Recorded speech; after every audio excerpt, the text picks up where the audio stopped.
नमः शिवाय। Spiritual and motivational guidance एक राइट पाथ में आप सबका हार्दिक अभिनंदन। आप सब कैसे हैं? मैं आशा करती हूँ आप सब बहुत अच्छे होंगे। एक कहानी है जो मैं आज आप सबके साथ शेयर करना चाहती हूँ। एक संत था जो बहुत ही सरल स्वभाव का था। एक दिन वो संत घूमते हुए किसी गांव में प्रवेश किया। वो संत जब उस गांव में गया तो वहाँ के लोग उसके पास आने लगे और वो संत लोगों को वास्तविक ज्ञान बताना शुरू कर दिया। जब वास्तविक ज्ञान उसने बताना शुरू किया तो जाहिर सी बात है लोगों की भीड़ बढ़ेगी, ख्याति उसकी बढ़ेगी। तो उसके पास लोग आने लग गए और उसी गांव में एक पंडित था। उस पंडित को डर लगने लगा कि उस संत की ख्याति इतनी ज़्यादा है कि सब उसके पास चले जाएंगे तो मेरा क्या होगा, मेरा ये धंधा कैसे चलेगा, मैं तो बर्बाद हो जाऊंगा, मेरा धंधा चौपट हो जाएगा। ऐसा उस पंडित को डर सताने लगा। इसलिए पंडित ने उस संत के बारे में उस गांव में भ्रांतियां फैलाना शुरू कर दिया।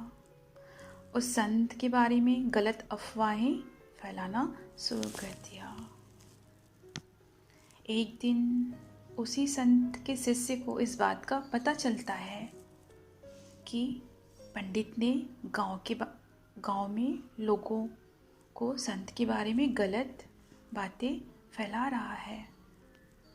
उस शिष्य को बहुत गुस्सा आया उस पर और उसने तुरंत अपने गुरु को जाके ये सारी बातें बताई। उस संत को सारी बातें बताई कि गुरुदेव देखो, वो पंडित आपके बारे में झूठी बातें फैला रहा है, हमें उसे जवाब देना चाहिए।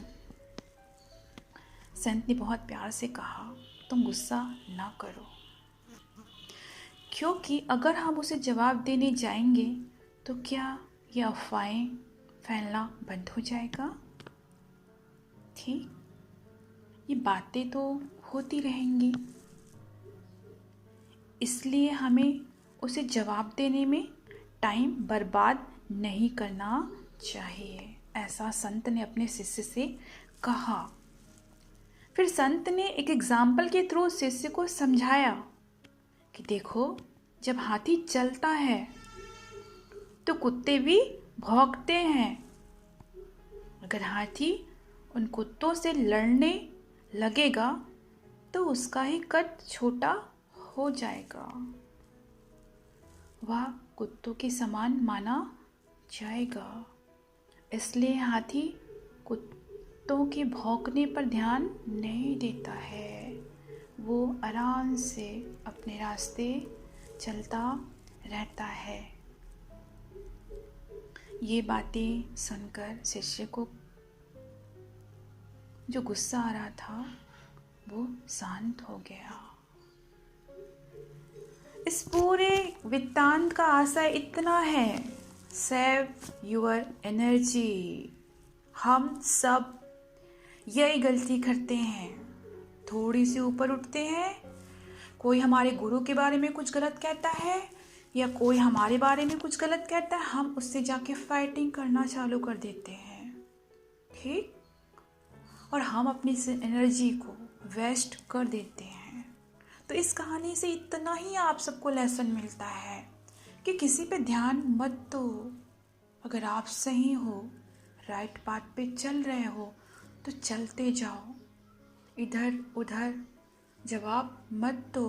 और ख़ास तौर पे उसको जवाब बिल्कुल मत दो जो आपको मैनिपुलेट कर रहा है, जो आपके एनर्जी को डिस्ट्रैक्ट कर रहा है, जो ड्रेन कर रहा है। तो इस पूरे वृत्तांत का सार यही है, सेव योर एनर्जी। और राइट पाथ पे आगे बढ़ते जाइए। नमः शिवाय।